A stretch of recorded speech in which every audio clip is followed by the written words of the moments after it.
et bienvenue dans cette nouvelle émission du Club Éco. J'ai le plaisir aujourd'hui de vous accueillir sur un événement assez exceptionnel sur le BNP Paribas Primrose Bordeaux 2015, le fameux tournoi de Bordeaux. Jean-Luc Gachet, bonjour. Bonjour. Vous êtes commissaire général de ce tournoi, un des piliers si je puis dire. On va parler de la machine du tournoi finalement. C'est un travail à l'année pour préparer cet événement, c'est important de le dire. Combien peut-être de personnes travaillent au fil de l'eau là-dessus? Et en période de rush, si je puis dire, pendant la semaine, vous êtes combien à intervenir?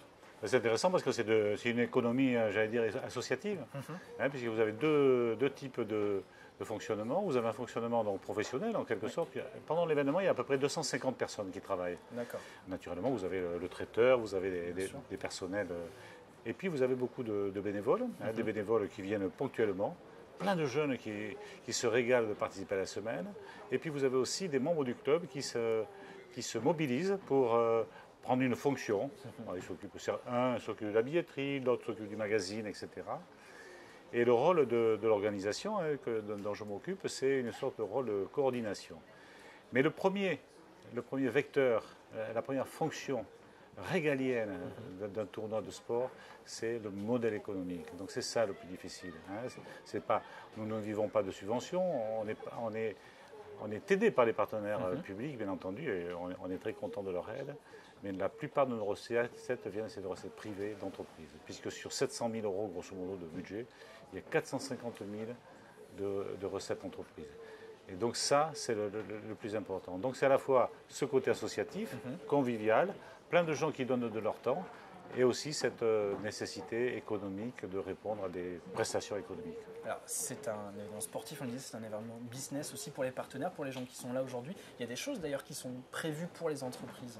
Mais nous, on se dit que le sport, c'est un vecteur sociétal, que l'importance du sport dans la société est quotidienne.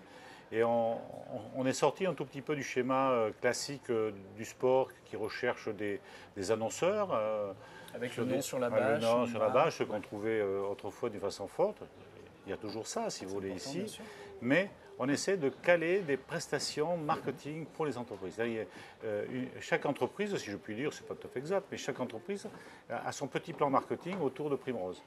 Et la finalité, c'est faire en telle sorte qu'elle ait, durant cette semaine, fait une petite plus-value commerciale, de notoriété ou de relations sociales à l'occasion de la semaine Primrose. D'accord. Une petite question d'avenir, alors même si on est qu'au tout début du tournoi, sur les éditions précédentes, comment est-ce que le tournoi peut évoluer de votre point de vue?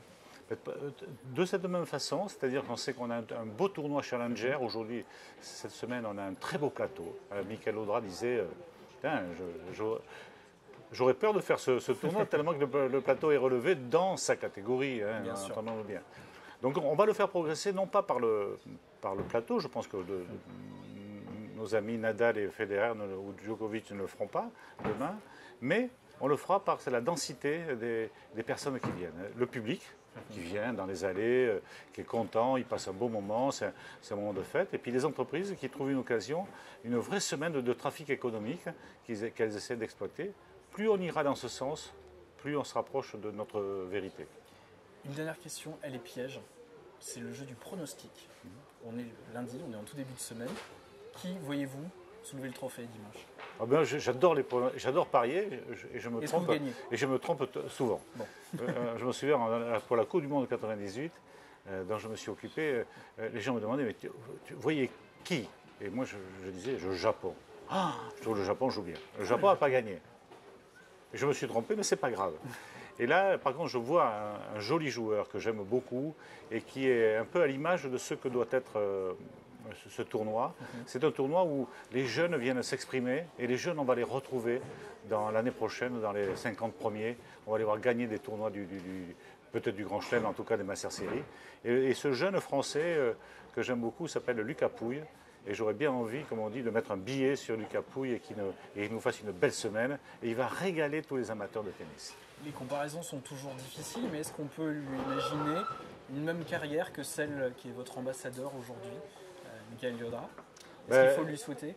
J'allais dire, Michael Audroy, en dehors du palmarès, a en plus l'élégance et l'amour de Bordeaux, puisqu'il s'est installé à Bordeaux. Et on ne peut que rêver que les joueurs de tennis de haut niveau, et je pense qu'il y en a beaucoup, ont cette même élégance, cette même prestance.